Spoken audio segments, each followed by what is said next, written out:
Hello friends, today again I am before you with the model answer of the yesterday's question. And again today I will be giving another question for which we will discuss the model answer tomorrow. So let us see what was the question, yesterday's question, and what can be the model answer for that. Now the question of yesterday which gave belong to philosophy of religion, and the question was compare the monotheistic and non-theistic conceptions of God. So, if some of you might have already read all these things, studied. See, there are different kinds of theism or theistic conceptions: atheism, monotheism, polytheism, pantheism, panentheism, then deism. So, all these conceptions belong to belief in God. In one of my videos, which I have posted on my channel, YouTube channel, I have explained all these concepts also because one should have a clarity on these concepts. So here I am not going to explain that. I will directly come to the model answer for this monotheistic and non-theistic conceptions of God. What are the differences? What are the similarities? Because compare means both things you have to point out. The question starts with basic information that philosophical worldviews differ significantly in their conception of ultimate reality. So, different philosophical worldviews, as I have already told, some believe in pantheism, some panentheism, some in polytheism. For example, Hinduism, it believes in polytheism. There are so many number of gods. So similarly, other religions are also there. So, uh, but then two broad paradigms which we need to discuss here, monotheistic and non-theistic, offer distinct interpretation of divinity, cosmology, and human quest for liberation. Now, what are those? Let us compare, this thing. So first we will go with monotheistic conception, and then we will see a non-theistic conception.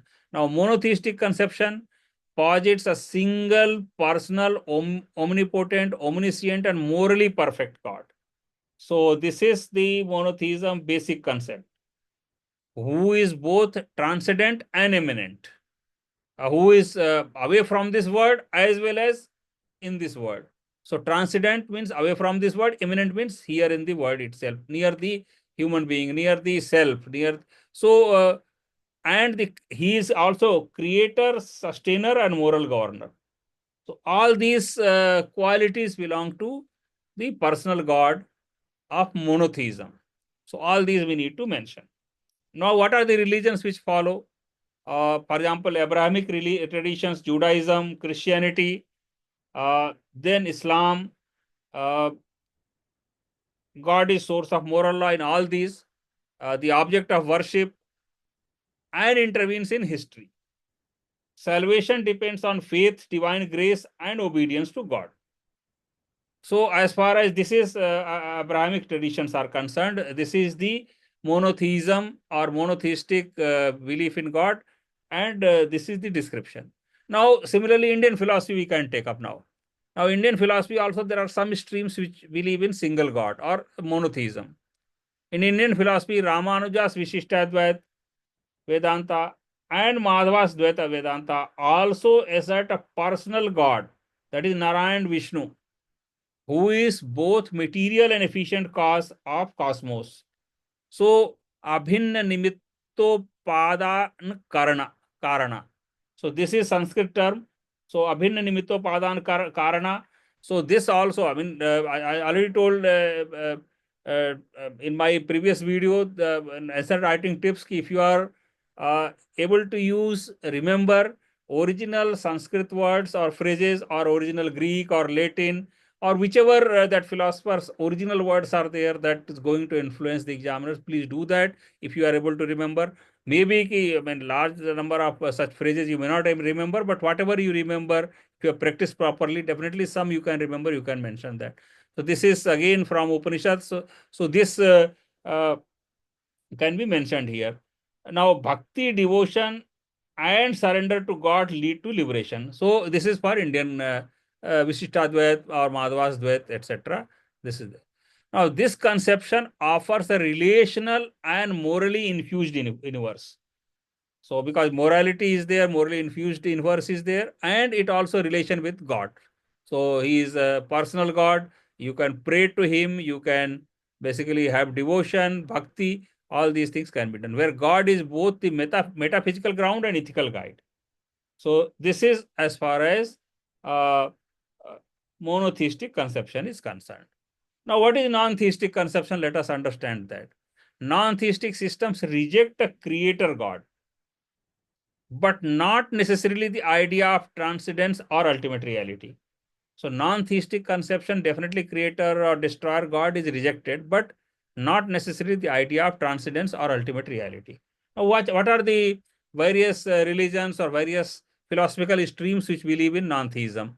For example, Buddhism denies Ishvara and Atma, emphasizing Pratyut Samutpad, that is dependent origination, is one of the very important theories of Buddhism, and Nirvana.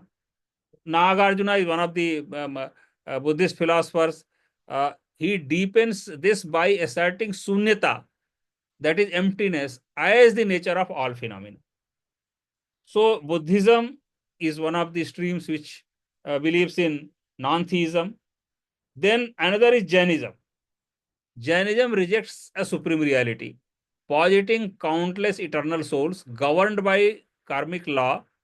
Liberation is attained through asceticism and self-discipline, just like Tirthankaras.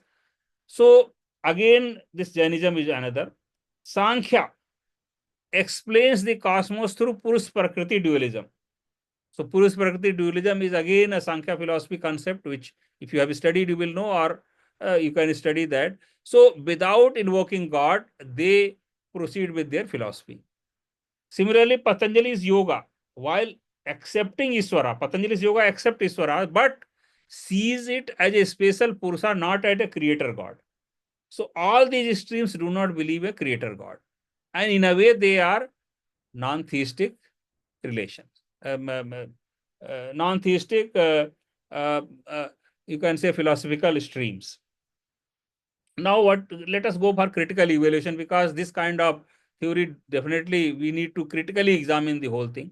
Now, monotheism offers personal moral accountability, but faces challenges like problem of evil. Because monotheism has been challenged, problem of evil. If you study, you will understand, and subsequent questions we will discuss problem of evil also. The personal moral accountability it offers, yes, but it faces very, very strong challenge from problem of evil. Then divine determinism and theological exclusivity. So these three problems are faced by monotheism. Non-theistic systems promote self-effort, casualty, and ethnic autonomy, yet they are critiqued for lacking central moral legislator or a unifying divine will. So both have some pros and cons, and accordingly we have to evaluate and write here. In conclusion, we can say that monotheism locates transcendence in personal divine being, non-theism in impersonal metaphysical truths. Both frameworks respond meaningfully to the human quest for liberation, meaning, and moral order. So this completes about 300-word question of 20 marks. If a lesser number of words or lesser number of marks question comes, you have to accordingly uh, reduce the size. As I told already, the adaptability of the questions is very, very important. Now, next day's question, that is tomorrow, what I will be answering, I can tell you now. This is a question from socio-political philosophy. As I told, we will rotate all the four sections. So this is question from socio-political philosophy. It says, what is equality?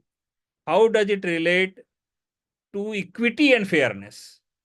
So this is very important question, because it's not only you need to mention the actual theory, but you have to may also refer the Indian Constitution. You have to also refer current affairs.